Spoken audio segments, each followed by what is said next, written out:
The bell above the bakery door gave a gentle chime, barely heard over the morning rush. Trays clattered, espresso machines hissed. And behind the counter, Layla, 23, tucked a loose strand of hair behind her ear with a flour-covered hand. She'd been up since 4 a.m. Double shift. Rent due. Still smiling. The line moved fast. Customers in suits. Teenagers scrolling. An elderly man in threadbare clothes waited quietly at the end, clutching something in his hand. A faded photo. A medal. She noticed. Everyone else didn't. Next, the shift supervisor barked. Layla waved the old man forward. He looked unsure, eyes darting to the menu like it was written in another language. "Can I get you something warm, sir?" she asked gently. He hesitated. I just need a place to sit. I used to come here, before my wife passed." Layla looked behind her. The manager was on his phone. Customers shuffled impatiently. She turned back to him, smiled softly. "I'll get you something. Just sit. Please." She poured the best cup of coffee she could muster.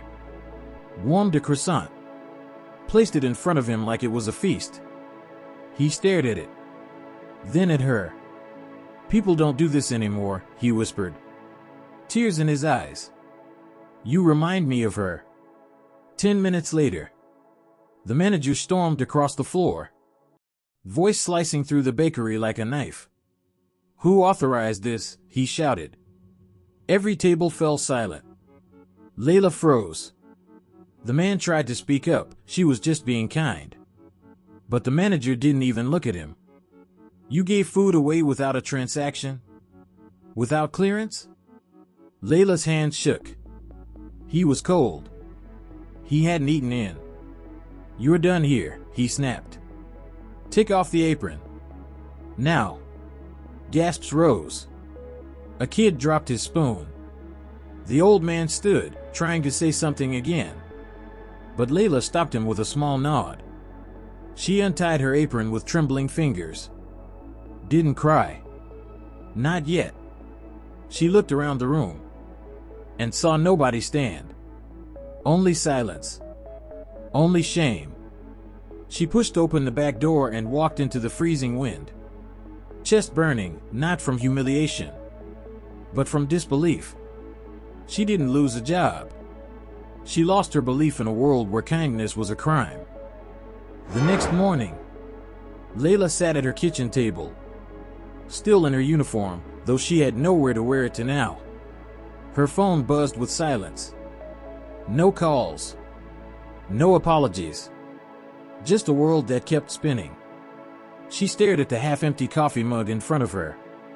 Same brand she'd brewed for hundreds. But today, it tasted bitter. She opened her window.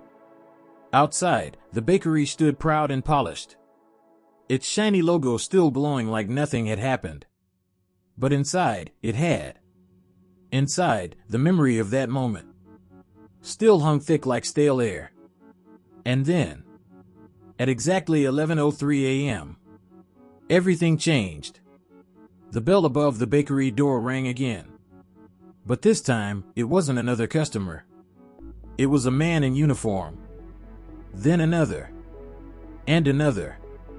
3 of them. Navy blue coats. Medals gleaming. Eyes full of something weightier than just duty. The tallest stepped forward. The manager stiffened at the counter. "We're here for the girl," the Marine said flatly.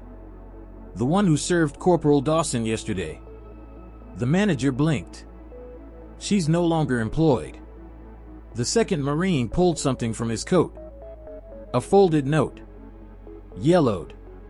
Hands trembling slightly. "Corporal Dawson was my uncle," he said. "He passed last night in a city shelter. But before he did, he said a girl treated him like a person yesterday. Called her an angel with flour on her nose." The manager stammered.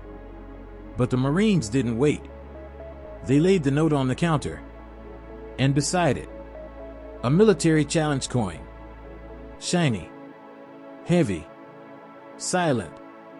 You fired the only person in this place with honor, the third Marine said. Whispers rose. Phones came out. Customers stood. One woman clapped. The Marines turned to leave. The tallest looked back. My uncle said she gave him more than coffee.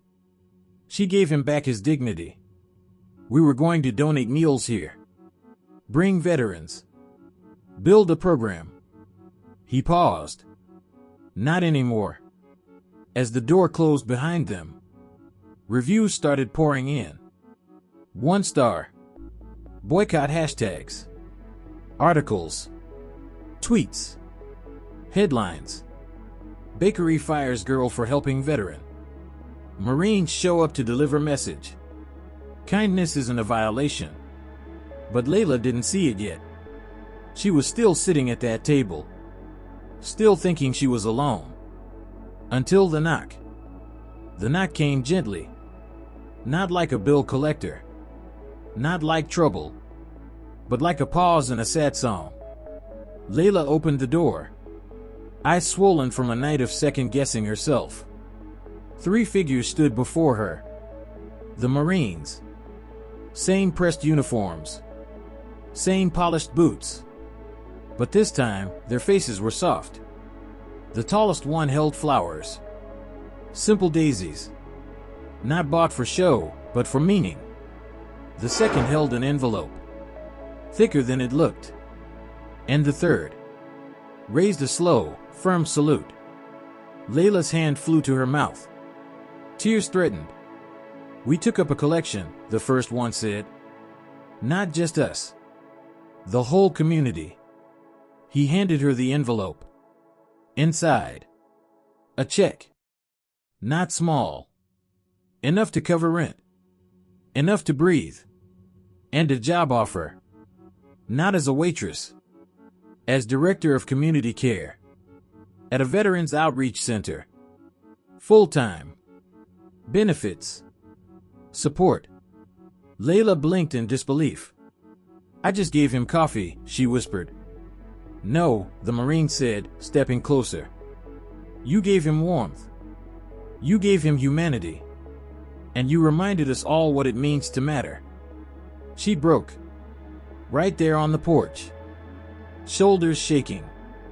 No longer from fear, but from the weight finally being lifted. By sundown, the bakery had gone dark.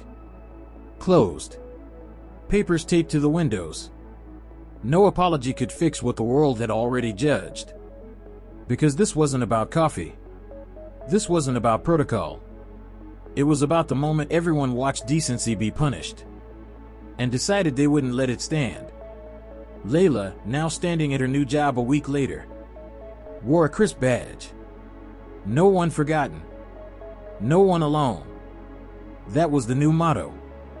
And next to her monitor, she kept something close. The challenge coin.